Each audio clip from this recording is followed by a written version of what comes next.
Welcome to this Autism Ontario webinar, supporting regulation using a neurodiversity affirmative approach. My name is Matthew Lay, and as always, I will be their host. We're very happy to have Kathleen Patterson, psychotherapist and consultant, with us today on the desk. Kathleen, thanks so much for joining us. This webinar, I know I'm excited for it. I mean, self-regulation is something that a lot of kids are challenged with, and I'm really interested to learn some of the tips, tricks, and information that we're going to be talking about today as we look to find out how some of our children or some folks might get dysregulated, and understand what might be happening moment to moment so that we can have that affirmative approach. And so very exciting. Lots of people have been registered and are online. So let me get through all of this so we can get to the content. First off, opinions in this session are those of the speakers and myself and do not necessarily reflect Autism Ontario. Now, Autism Ontario does not endorse any specific therapy, product, treatment, or strategy, service, or individual. We do, however, endorse your right to information. Autism Ontario strongly believes it's important to do your own research and make your own informed decisions, which is why you're here today, is to learn more and why we put on these webinars. With the aim of being inclusive and respectful of the many voices within our diverse community, we will be using both identity-first and person-first language. We will acknowledge the use of the language is evolving rapidly and will continue to be an ongoing discussion within the autism community. For more on our official language statement, you can check out the resource component on the bottom of the screen or visit the Autism Ontario website. Now that leads me into the technical part of the presentation. That resource component is stock full of resources. We have our language statement, as well as slides, today's presentation, a bunch of resources that have been provided by Kathleen and by Autism Ontario, as well as information to register for our next webinar. Throughout the presentation, I will be looking to get you answers to your questions. Submit your questions at any time in the Q&A box, and I'll collect them and we'll look to get Kathleen to answer them. If you have any technical issues, you can drop them in there as well, and we'll do our best to assist you. Before you leave today, I'll remind you, but if you have to leave early, make sure you take the survey. The more feedback we get, the better we can do with these events. And with that, Kathleen, thank you so much again for being here. Before we get started, I know you, we've had a chance to meet. I've read up a little bit, but how'd you get here? What was your journey? What is it that you do day to day? So I'm a psychotherapist. I've been working in mental health for 25 years with children, youth, adult families in different settings. So school, community settings, private practice as well, and in different capacities. So as a clinician, a consultant, and also managing mental health teams. So I'd say the topic of emotional regulation, it's quite relevant to the work that I do. But it's really my personal journey as a parent of two neurodiverse children that's bringing me here today and motivates me to address the topic of neuro-affirmative care and how it can support overall well-being as well as regulation. And I consider myself as an advocate and an ally of the neurodiverse community. So my goal is to raise awareness around neurodiversity, not only for my family and my children, but also for all neurodiverse individuals. Well, it's interesting. When I said I was excited off the top, a lot of that was because of my own experience as a parent. I have two children of different ages at different areas. One was, determined gifted, but also dealt with a lot of self-regulation issues. And my youngest has got ADHD and goes through some of that, although he's doing great at this moment. In general, why is this an important topic for us to be talking about today? Well, it's important because we know that emotional regulation really supports an individual's overall well-being and also, their capacity to build resilience and to manage life stressors and challenges. So I'd say it's a pretty important skill to have in our toolbox. Okay. So it's a great skill. I think a lot of us know what dysregulation might look like or the outcomes of it. But let's start with let's start with a broad definition. Before we get to that, just so you guys are aware, everyone likes to know where they're going, like a map in life. We're going to be going through the understanding of dysregulation, self-regulation, and co-regulation, the neurodiverse affirmative approach, and a reminder at the end that everybody is unique. So broadly, how do you define regulation and dysregulation? Yes, so regulation is really the person's ability to modulate an emotional state and also adopt behavioral or physiological responses that are, appropriate to a given context or objective. So let's say I want this, I have this goal, therefore I'm going to do this, I'm going to behave this way. And dysregulation it really refers to the difficulty a person has in managing intense or painful emotions. So if someone is dysregulated, you might see them engaging in behaviors that are extreme, self-damaging, sometimes unreasonable behaviors in response to the situation, and also often acting against their own interests.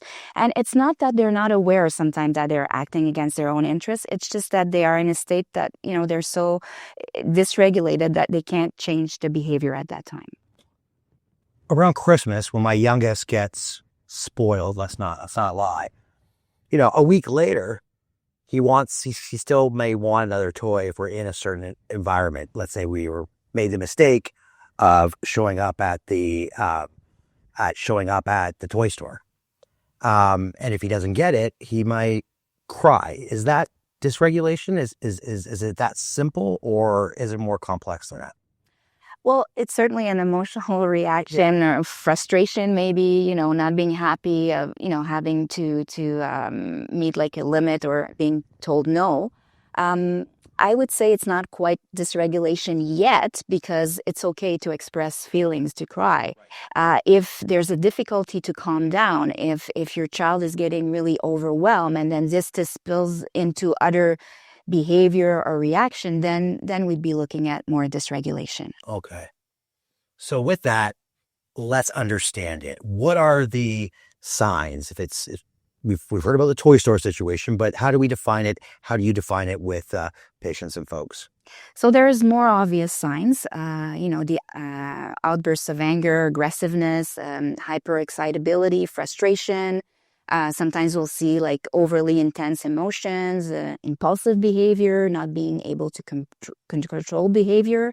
And then there's I'd say the more subtle signs. So a lack of emotional awareness, having difficulty making choices, trying to avoid the difficult emotions. And we know that dysregulation, if it becomes a pattern later in life, it can lead to internalization and externalization of symptoms like, withdrawal or aggression. You mentioned lack of socialization in what does that look like in younger children? So lack of socialization. Is that what you said? Lack of social? No. Like a lack of emotional awareness. Sorry, emotional awareness. So what does that look like? So it would be like, having difficulty connecting with one's emotion, or not being aware that like if I'm angry, like I'm really angry, what does that look like to others? Like, right. Maybe the child is thinking, well, okay, I'm angry, but it's not that bad. It's not that hard. But for an outsider, it's like, no, you're really having this huge tantrum. Right. So the person's not really aware of how their emotions is impacting their behavior. Interesting. Okay. And what is the role in sensory and emotional overload? Yes. So dysregulation. So we just saw what it is, what it can look like, and when you're dysregulated, you can have it can lead to overloads, or it can be caused by overloads, either sensory or emotional. So, and this is particularly the case for autistic or neurodiverse individuals.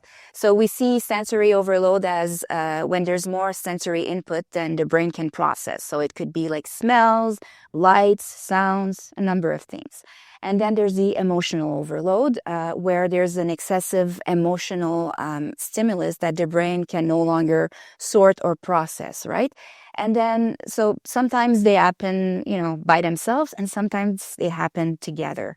And when they do occur simultaneously, that is making it really challenging for the brain to process. Yeah, I can imagine. And it probably leads to One of the things it probably leads to is what we're going to talk about next, which is something a lot of us have seen, which are meltdowns. Yes, so exactly. When you get dysregulated, and then when there's this, overload, either sensory or emotional or both, the dysregulation can become so elevated, so heightened that the person can no longer self-regulate. So then we have a meltdown, and meltdown occur when the person is either overwhelmed by their senses, so by excessive sensory input, or they're experiencing too many emotions and they're not being able either to take a break or remove themselves from the situation. And these meltdown, they can manifest in a number of ways. So we can see sometimes panic attacks if we have a child that's more anxious, or angry outbursts, or sometimes it's strange behavior or unusual actions. Okay. I was looking at the questions because I want to make sure one of my jobs keep setting them. We have a lot coming in. The first one was any tips for neurodiverse adults would be super. And I apologize, right away I was so into the topic that I went straight to, the question about children. But we will make sure as we go through that we address what these items look like and what are probably not what they look like as an adult. You're more aware, or we're more aware, but when we get to how we can mitigate them, we'll make sure we keep adults in mind as well. So that's dysregulation. Talk to me a little bit more about self-regulation.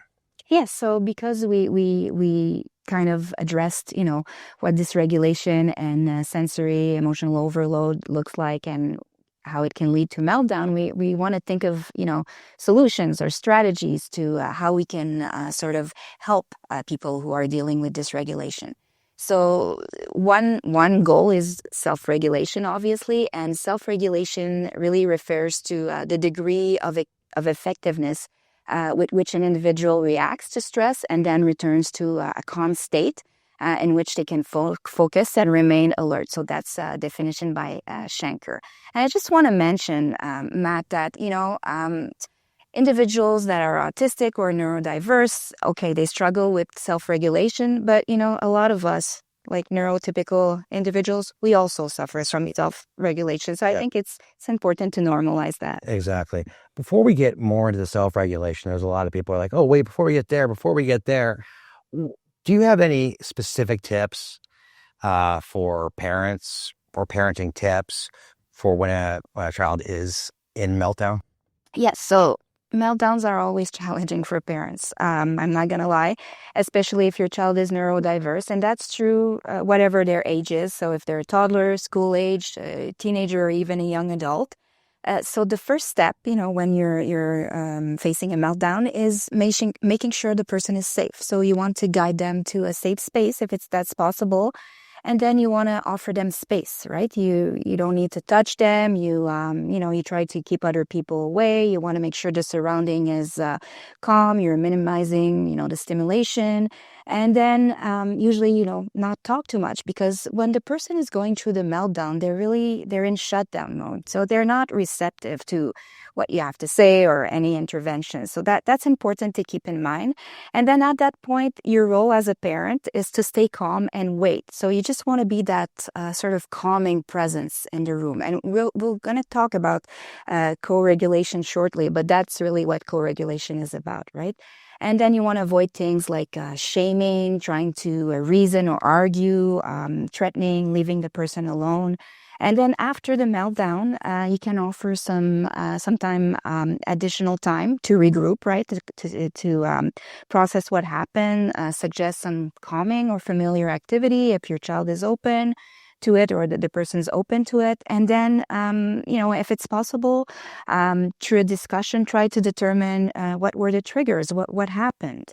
And I want to share an example of my youngest son. So after school, a few years ago, I noticed that after school, so after a full day of school, the routine, the stressors of school, coming home, rushing through the, evening routine of dinner, making lunch, getting ready for the next day. And then we would move on to homeworks. And then almost systematically, I would have a meltdown. And I was really struggling. Like I was doing a lot of the things I said not to do, arguing, trying to convince, trying to find solutions, things like that were really not helpful. And trying to understand how can we cope with this. And then at one point, my son said, Mom, it's like, I feel like I really have to get something out of my system every day. And then when it's out, I feel better. So it got me thinking like, okay, what he's basically telling me is that he has either a sensory or emotional overload right now. Right. And I'm just, moving on through the routine and not probably giving him the space that he needs. So we started incorporating like a time to, relax and decompress after school. So not automatically having the homework part right after dinner. And I started noticing a difference, a really good difference. And I'm not going to lie and say there's no more meltdown, but it really helped because that was the time that he needed to, regulate himself. Right. Sometimes it's so hard with kids, isn't it? Figuring out what that is, right? Mm-hmm. Like if he hadn't given you that insight, mm-hmm. For sure, it might have been a much longer for you to get there, which is very unfortunate. So lots of tips there, but you did drop a bit of a spoiler. And that is in this idea of co-regulation. I had never heard this. What is co-regulation? Okay, so co-regulation, and you have an image there that really illustrates quite well what it is. It's a connection with a nurturing and a reliable caregiver. And through that connection, we'll say typically children develop the ability to soothe and manage like distressing emotions and sensations. So co-regulation, really what it does is it reduces the person's distress and it helps them to return to a state of calm. So I mentioned children, but it can also really be practiced with adolescents and adults through positive behavior modeling. And it's something that I do regularly in my practice as a psychotherapist. And the image, what it says is it shows like this little boat, struggling with the waves. That's the person who is, in the midst of a storm. And then when their storm meets our calm as the calm person in the room, then co-regulation occurs. So now thinking about what we talked about earlier about adults who they may not have the calm to meet their storm, right? And so we heard your great, anecdote about the story about your son, but if you're an adult living with this and having a meltdown, you can't co-regulate with anyone, can you? Or what's the strategy for adults? Yeah, so you could co-regulate if you find another adult that you really trust and that can facilitate that for you, or a professional. But I mean, in terms of tips for neurodiverse adults and regulation, like there's certain techniques that you can do, like mindfulness, positive self-talk, guided imagery, problem solving. They're all helpful in terms of emotional regulation. And then there's sensory regulation, right? So it's another important process where you can explore things that will support all forms of regulation. So when you're sensory regulated, really, information becomes much easier to achieve. Sensory regulation can also helps to manage and regulate emotion, improve your focus, your attention, your overall, executive functioning, and your capacity to regulate action and behavior. So it's an effective strategy to really prevent sensory and emotional overload. So this would be definitely something I would recommend for adults to look at into sensory regulation. Is it about the energy of the calm with the storm, or is there learnings that go on from the calm, do you think? So there's learning because, sometimes you don't know how to regulate because you just weren't taught. You didn't have that model, right? Yeah. And that's why it happens to so many adults, because maybe they didn't have that positive model. So when you have the calm presence, you sort of, your nervous system sort of, gets in tune with that other calm nervous system, right, and starts to calm down. Just think when you're in the presence of somebody that's, is really relaxed and calm, how that can help you, like, sort of, okay, take it easier. So that's kind of how it works. Just like you can learn confidence from somebody else or whatever, it'd be very similar. Okay. So what are we talking about here? Just the differences? Yes. So sometimes people will say, okay, so do I teach self-regulation or co-regulation? Which one? Okay. And it's not a either or question, right? Because we saw that self-regulation is really a person's ability to adapt their attention, emotions and thoughts and behavior to effectively respond to demands that are either internal or external. But self-regulation, even though it's a goal, it's not always possible, to achieve when you're in a sensory or emotional overload context. And here I'm referring, to someone who's autistic or someone who's neurodiverse. Right. So this is where co-regulation can be really helpful because it works, as I said, by the presence of another regulated nervous system, and it helps the person sort of regain a state of balance and calm. And it's really, really the first step towards self-regulation. I imagine that every parent's goal would be self-regulation. But it's important to note that a lot of self-regulation, as we'll see on the next slide, starts with co-regulation. Really, it is. So co-regulation, as you can see, is this person, kind of struggling and needing somebody to teach them, to show them how it's done. So they're at the bottom of the stairs. And then once they start learning these strategies and they start practicing them by themselves, then they are better able to climb those stairs and, reach a state of self-regulation. And I'm going to share, again, an example for one of my son who was struggling with math. So not you, but the real math. Yeah. I was, it was a couple of months ago, so it's fairly recent. And so I was trying to, kind of supervise, let him know that I was there, checking in. He was doing his homework in his room, asking, okay, how are things going? Where are you at? And then I could see he was getting frustrated, upset, sometimes, just not doing the work. And then at one point I asked him, what would be helpful for you? And he said, well, I think, Mom, if you just could sit in the room with me, like, I know you're not going to do the homework with me, but it kind of helps to just know you're there, to have access to you. If I get stressed, I know I can turn to you. And, I was just like amazed because I thought, okay, he's asking me to co-regulate with him basically. And I wouldn't have articulated like that, but he was able to really present it to me like that. And it actually worked and helped. And I mean, later on, he didn't need me to be as present Right. for homeworks. Exactly. So that's, so back to adults or teens. I'm not sure how old this person is, but they're clearly have a level of self-awareness. Where's the tipping point between dysregulation and self-regulation? They've experienced times where they're calm, on the outside at least, but was still overwhelmed by a stressful situation on the inside. So have they done good self-regulation because they look calm, even though they're not feeling calm inside? The storm's inside. Yeah. So here's the thing, and that's a great question, by the way. We never know what's going on inside of the person's mind, right? So the best way to find out is kind of to ask and look for cues. So they might be verbal, but they might be nonverbal cues. And then when you sort of start to see this kind of agitation or not so calm state, that would be the time to maybe reflect to them like, okay, I can see maybe you're struggling or there's something going on with you. So would you like to talk about it? Would you need some space?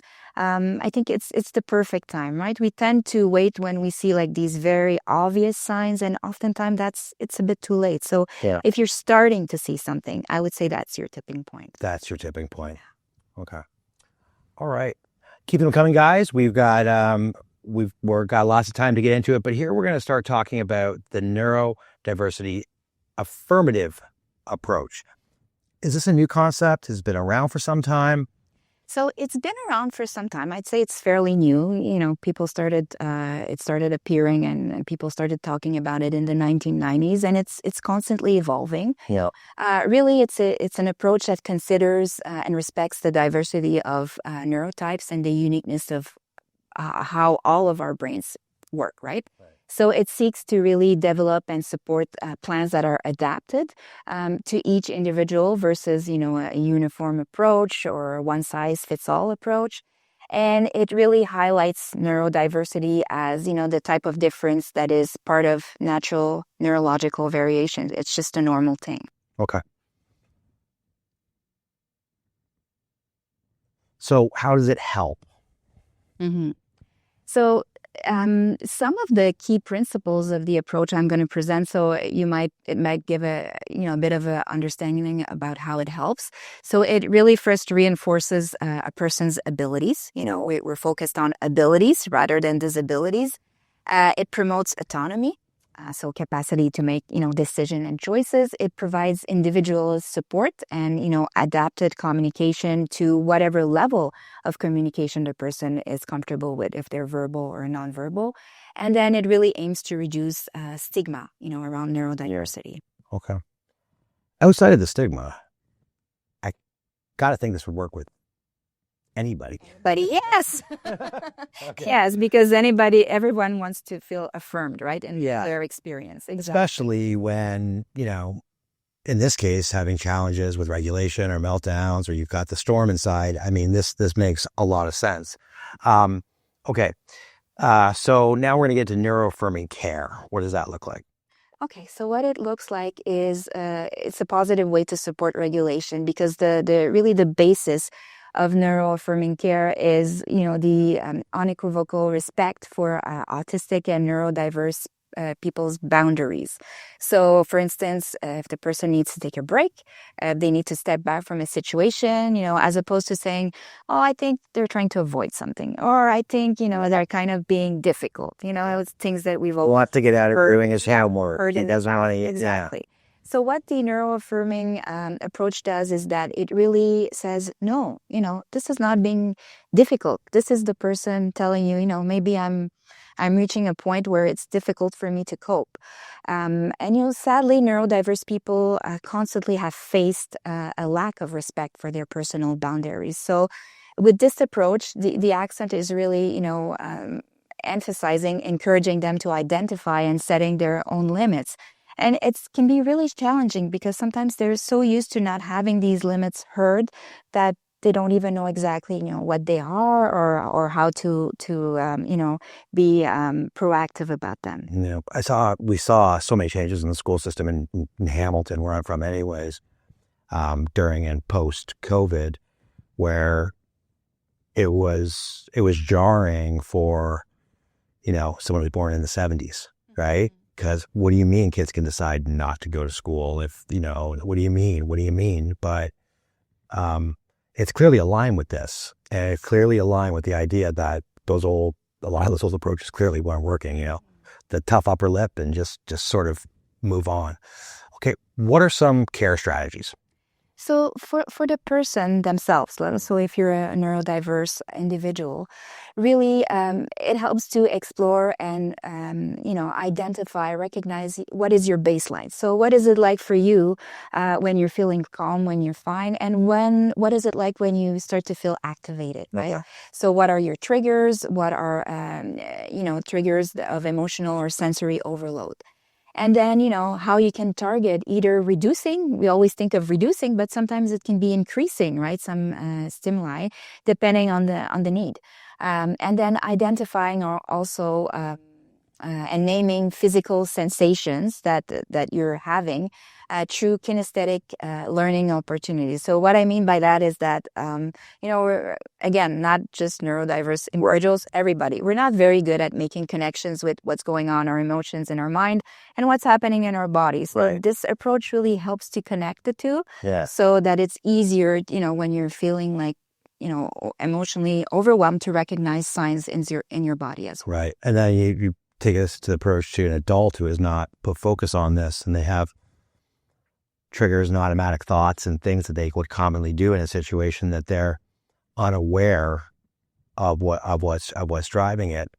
So I guess as we get into, tips for parents, caregivers, and professionals, all of those, but if this is a challenge for an adult who's out there possibly living on their own or the like, this kind of going to a professional will help with all of this, recognize the identity and all these items, correct? That's the best way to go about it? Well, it can be helpful because, sometimes we have an idea, but we need somebody to help reflect to us, what's going on. And finding a professional that works with this approach can be helpful, because the professional will be really centered on your needs, as opposed to, okay, try this strategy or do this. It's going to be all about you and how you function and how you communicate and how we can cater to your needs through a care plan. Okay. So strategies, it's what everybody wants. So let's get into some of those care strategies. So they're not rocket science, I'm sorry, but being aware, first of all, what the neuro-affirming care strategies are for parents or professional or caregivers is, first of all, being aware of your own biases as a neurotypical person. Because sometimes, we want to help, but we just think that we know better, or we understand what's going on, or we know what to do.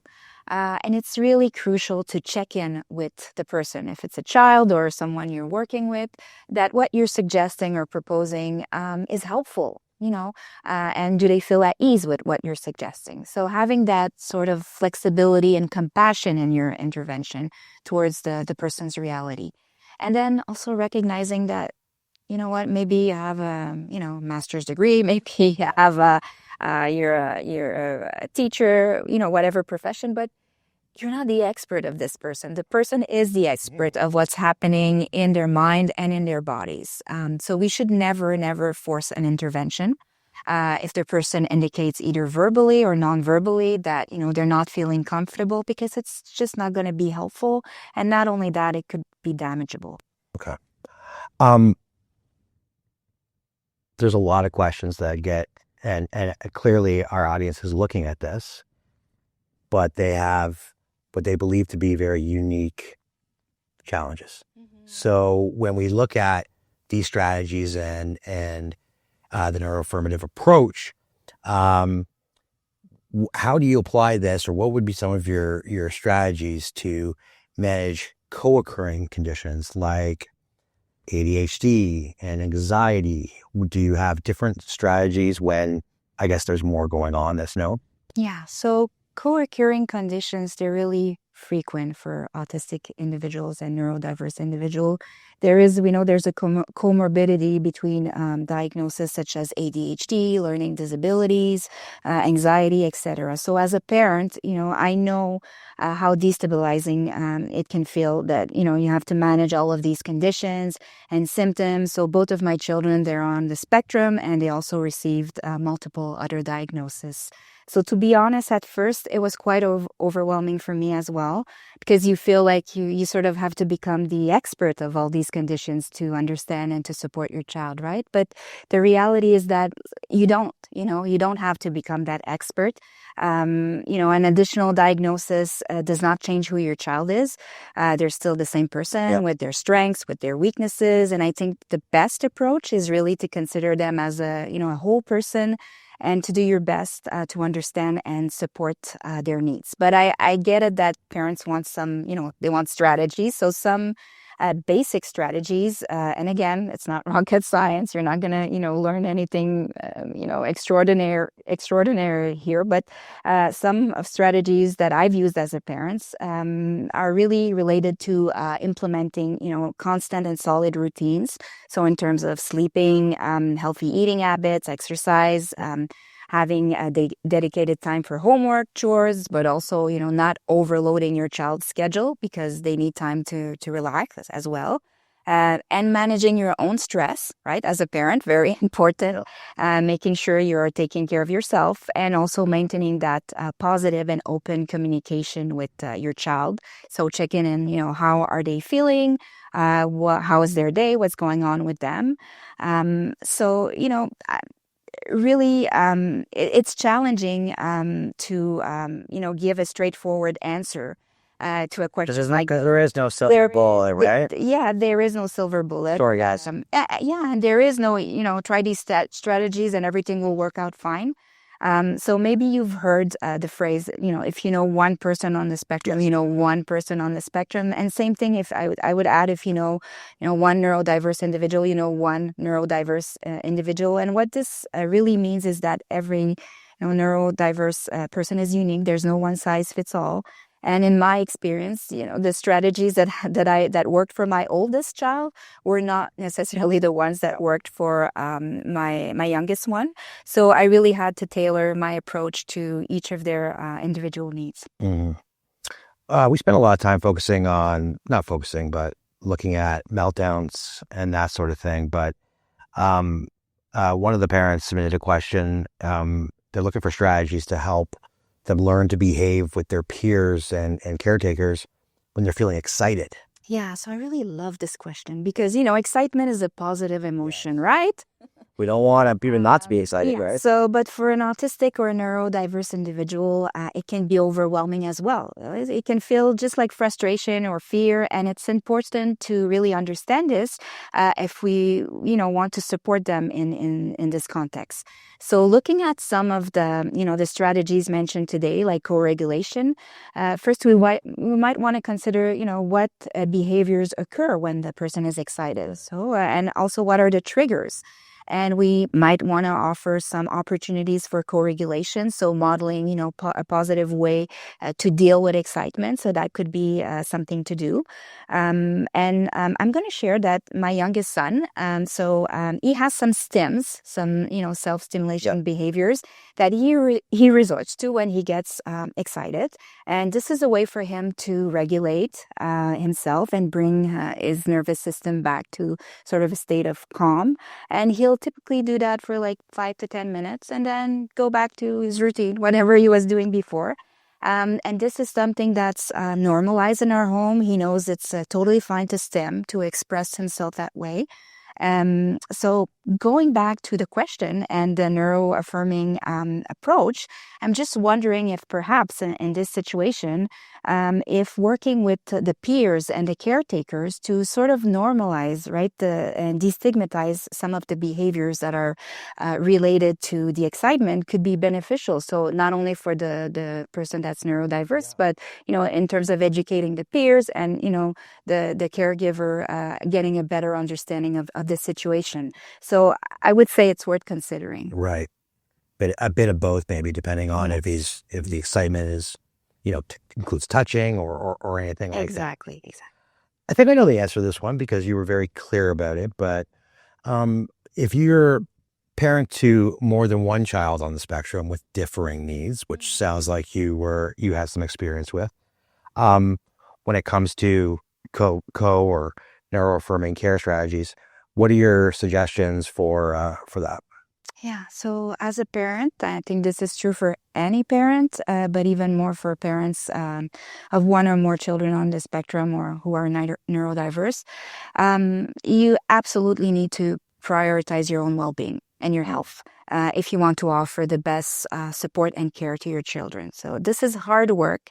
It's daily work, and you won't be able to fill their cups if yours is empty. So meaning you won't be able to, provide the care and support if you feel depleted, if you feel exhausted, you're just not going to be helpful. So that's the bottom line. But in terms of tips, related to how to parent more than one child on the spectrum, I'll share a few that have really made a difference for me over the years. So one is tailoring your plan of care to each of your children's needs, right? They are individuals, so you should treat them as, separate persons. So what worked for one might not work for the other. And then focus on their strengths, right? And make sure that they know that you're on their team. You're there to support them. So that can go a long way. And then as a parent, really reach out to the school, community resources, health providers, family, friends, build a support network around yourself because really it's going to be really hard if you're trying to do it on your own. And I want to give a kind of a shout out to my own support network. I know there's a few of them attending the webinar today, and they've made a tremendous difference in my life. And I'd say if you're trying to do this on your own, I would really encourage you to, as a parent, take a step back and consider, what is it that you want to be modeling for your child? So do you want them to be able to ask for help and to access support when they need it? Because if this is what you want, then you have to show them how it's done, right? And showing them how it's done is, yourself, showing them how to ask for help. Yeah. So asking for help is a form of self call it, is a part of being able to take care of oneself. And if it's more about just dealing with the situation versus asking for help, that's not necessarily going to work. You had a couple of very interesting stories about your children in the way that they maybe didn't know what they were doing, but they were asking you for help. I've experienced what this next parent is dealing with, which is they're trying to help a reluctant child figure out which strategies and tools help them regulate and how to teach them to utilize them. I may be reading a lot into this, but I have my youngest at times has said that he just needs to yell or he needs to do this. And he doesn't want to hear about strategies elsewhere because he's figured it out. If he yells, cries, or hits the pillow, then he feels better after a while. So why are we talking about other things? So I'm not sure if that's exactly what they're talking about, but what are your suggestions when we have a reluctant child? Yeah, so we have a lot of reluctant child or teenagers or young adult, and it's not always like, oh yes, this is a great strategy, I want to try it. So some strategies I would recommend first is, again, model appropriate behavior. So look into what strategies do you use to regulate yourself as a parent, as an adult? Are they helpful? Do they work? Yeah. And if they work, well, you might want to teach some of them to your child. But if they're not working, so then it might be, learning what strategies could be helpful for you. And then you might be able to teach them in a better way to your child. And then, communicating calmly. So when you're trying to teach a strategy, to your child or your loved one, if you're frustrated or, you're getting impatient, it's really not a good idea. Or if you're trying to teach a strategy when they're frustrated or impatient, again, it's not a good idea. Well, I think to your story of your son you're doing homework late, it was always a problem. Then he said to you that he just needs to get that out of the system once a day. Yeah. But your answer was earlier, like hours before that gets to that point, not getting it out of the system, but time to himself. So I'm curious on how you clearly have a lot of experience, professional and parenting, how other parents can help get from that point. If they're reluctant during the point of stress, figuring out that it was earlier in the night they need, or whatever it might be, they need to take time or rest. What are some strategies for helping them get to that point with it? Right. So you want to really take the time to acknowledge and validate their feelings, right? So, ask them how you're feeling about the strategy that I'm suggesting, or, is it a good time to try the strategy? Are you receptive? If it's no, it's no. It's not a good time. So maybe you'll know that you should maybe try this later. And then you want to, help your child identify, recognize like their triggers. So, is the strategy helpful, or does it trigger sensory or emotional reaction for them? So again, I have a kind of a funny story about one of my son about deep breathing exercise, and I was trying to teach that strategy to manage anxiety and this type of emotions, he really didn't want me to practice that with me. And we discovered that, the sound of someone deep breathing next to him was incredibly irritating. And he was very specific. He said, you deep breathing next to me is very irritating. So, we had to find or move on to other strategies. So again, it comes to respecting, what are their boundaries and offering options. If a strategy is not helpful, then you don't insist, on that one. But you can also be reassuring with them and let them know, like, okay, sometimes a strategy will not work when you try it, for the first time. You might need to try it a couple of times. And what's interesting with my son and the deep breathing exercises, like a few weeks later, he was having a difficult time. He went in his room, he came out, and I said, okay, how are you feeling? I'm feeling better. So what did you do? So I did deep breathing. I said, oh, I thought you didn't like that. And he said, no, I'm fine with it. I just don't like doing it with you next to me. So he sort of, took what he needed from the strategy and then was able to apply it to him. And then I guess incorporating the strategies to daily routines, right? Because something we forget, we think, okay, yeah, these strategies, I'm going to use them when things are getting difficult. That's not ideal, So if I'm having a really, really difficult time and a colleague or a friend is coming and, hey, look, let's try this, let's try that, I'll probably be aggravated with them. Yeah.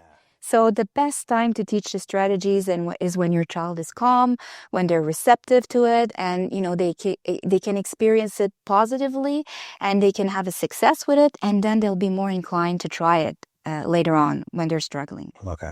Well, it seems I projected somewhat onto that last question because that's not what they were asking, and they clarified it for me.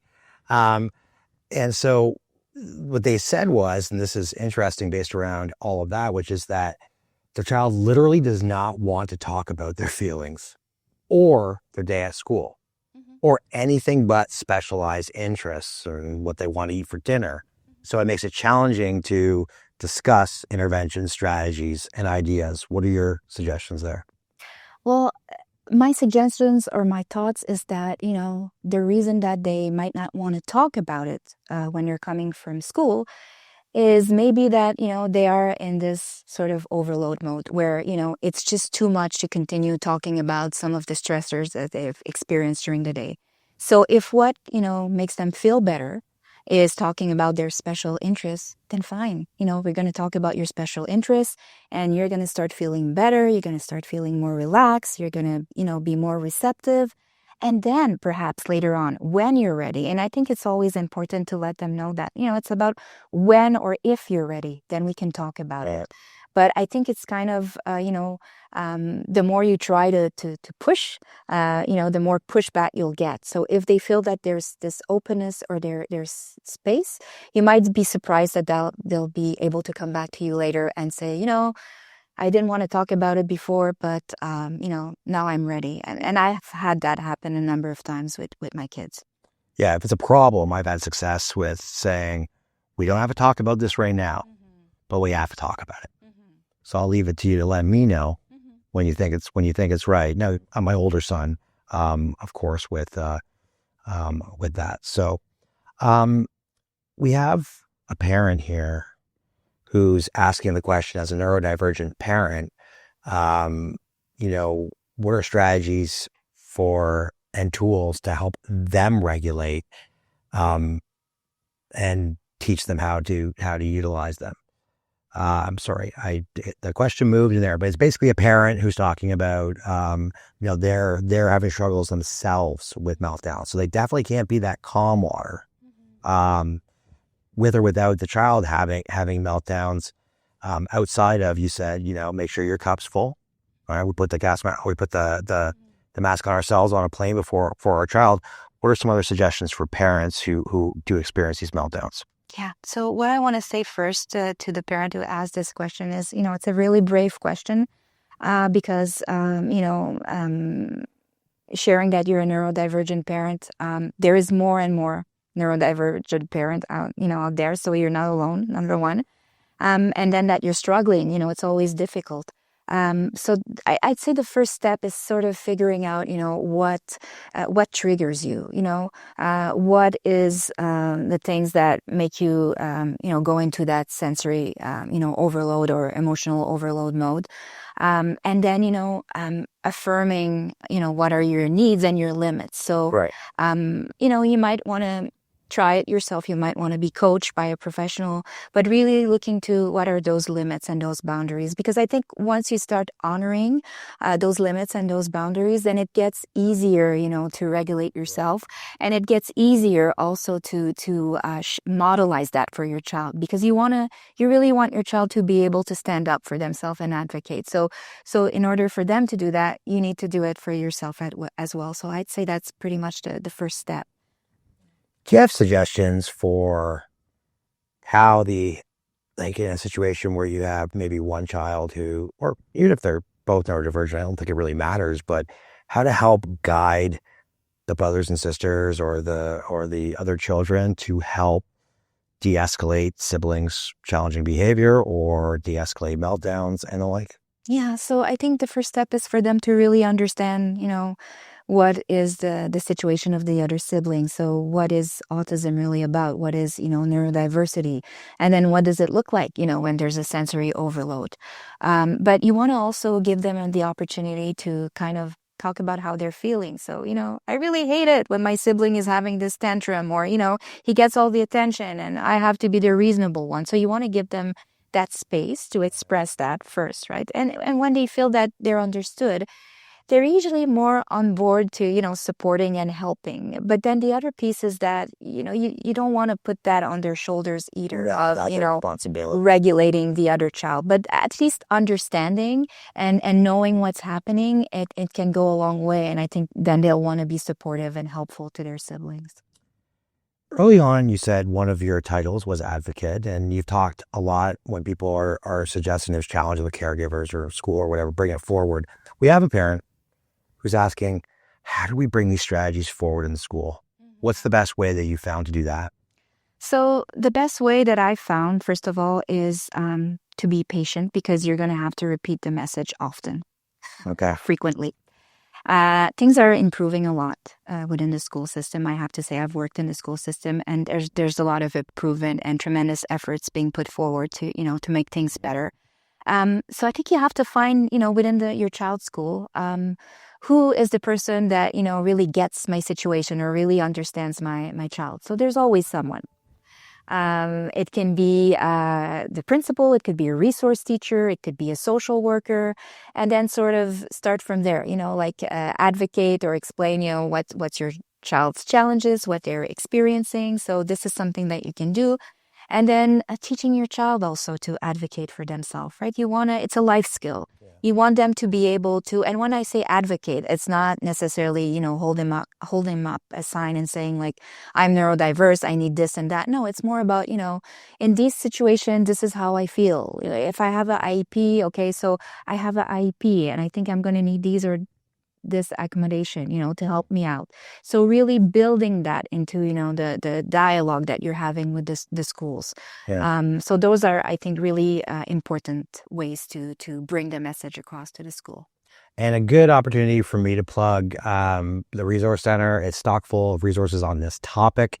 If you go to the self-regulation resources and the like, and those are things included in there are articles and the like that can be shared and could be brought forward with you as you are going to quote unquote arm you if you don't find that advocate within the school. This one's a hard one, and I wasn't going to ask it because it is, I know every kid is different, but I'm curious to your thoughts on it. So screens, we have a problem in, screen addiction. Not just kids, but all of us do. And it can be a problem. We have people asking about, children feeling dysregulated after playing video games or after doing certain things. But screens can also be a stim to a certain point, right? It can be a comfort place that can help regulate if they are, and whatever we call it, addicted or not, but used to it. It can be that. What are your thoughts on the role of screens in general as it relates to self-regulation, dysregulation? Yeah, so I think, as a parent, it's always helpful to have this really open dialogue. It's an ongoing conversation with your child about screen time, because let's face it, we all face this challenge. Yeah. Whatever is our context, all children are exposed to screen, and they're exposed to screen also for schoolwork. So it can get really tricky. But really having this open discussion. So getting them to be a little bit more aware, of the time they're spending on the screen, and how does it look for them when they're on the screen? So do they feel, in their body that they're getting like overexcited, or they're getting, frustrated or angry? So what does it look like? Is there anything, that is triggering them? And then if they do see that, then it's a bit easier to talk about, so what could we do? Is it like more breaks? Is it reducing the time in front of the screen, or having some other fun activities that you can incorporate into that? So I think it's just really important to keep an open mind about it. Because I think the more rigid you try to be in terms of imposing rules, the harder it's going to be to get their collaboration. So we really want to, for them to see the impact that it's having, and educating them. And it might take a little while, but it will definitely, be something that will sink in at one point, I think. And also, having certain guidelines, I think, is pretty important. So, yeah, you can have some screen time, but you're not going to have screen time all evening. And then, there's a certain time for that. And after we'll move on, we'll do another activity. And then, maybe not having the screens in their room or so accessible that it becomes a temptation. Because, I mean, to be fair, when we have our cell phones next to our nightstand on our room, what do? Like, we put it there and we sleep? No, we check it many times. Yes, exactly. The same for our kids. Right. Okay. We have one more slide or one more piece that we wanted to get to. And lots of questions still that we will do our best to get back to. But this is, our last agenda point, which I think you've done a really good job of hitting home, is that every neurodiverse person is unique. Mm-hmm. But what do you want to leave us with this slide? Sure. If you could just, yeah. Oh. Thank you. So yeah, again, we're all unique and, full-fledged human beings. I think we can all agree on that. That's what neurodiversity is about. And then I've mentioned, there's no magic solution. What I really want to leave people with is that interventions and support really has to be adapted to each person's needs and uniqueness. And that's really what the neuro-affirmative approach or care is about. And then, the supports that we offer, they really must take into consideration the needs and the realities of the person and honor their autonomy, their right to self-determination and their integrity. And, those are really basic human rights for all of us. Yes. Okay. So we got about 5 minutes left, folks. I'm going to try and rapid fire here and try and get quick answers to these complex questions that we can all answer today. So is it typical for children to have meltdowns with one parent and not another? That the meltdown is isolated to one, or is it more typical that it happens based around other factors? So I think, yes, it can happen quite often and for a number of reasons, right? So if a child is having more meltdown with you as a parent, it might not be that you're doing a terrible job. It might just be that your child kind of feels safe to have this meltdown with you because they know that, you're the person that will be able to hold the space for them, Mm-hmm.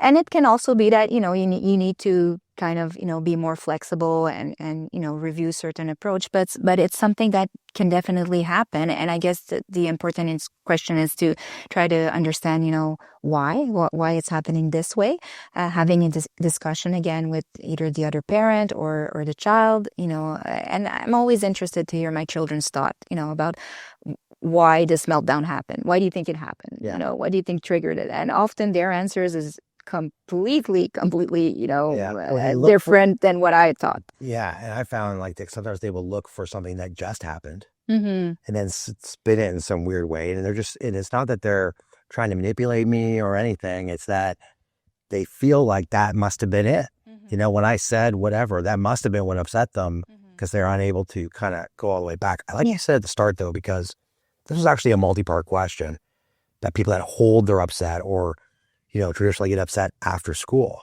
But this is also typical, especially if there's masking involved, right? And school is hard. And, if they feel safe and with you, that might be why. And it's about looking at what led to that moment versus the fact that it happens to be with this parent or Absolutely. At this time, right? Absolutely. Okay. So, but still not easy for that parent who has that situation going on. Is there anything that we didn't get to today that you want to talk about, or is there any sort of comments that you want to leave our attendees with before we go? So I think we covered a lot of stuff, and I'm really happy about all of the questions that we got, because I think it really proves that the topic was resonating with participants. So really, I want to encourage people actually to just explore and learn more about the neuro-affirming approach, especially if you have loved ones that are neurodiverse or belong to that community. because, we know that this type of care really, really helps the overall well-being of individuals, and, it helps them to regulate. So I just want to encourage people to explore that even more. And again, I just want to thank Autism Ontario for, this great opportunity to talk about a topic that's so important to me as a professional and as a parent as well. Amazing. Well, thank you so much. I learned a lot, and I'm ready to go and take that and put it into practice. For those of you who, before you go, all of our online viewers, make sure that you visit the resource section, download articles and links there. There's a list of resources that'll be on your screen now as well. Before you go, please take the survey.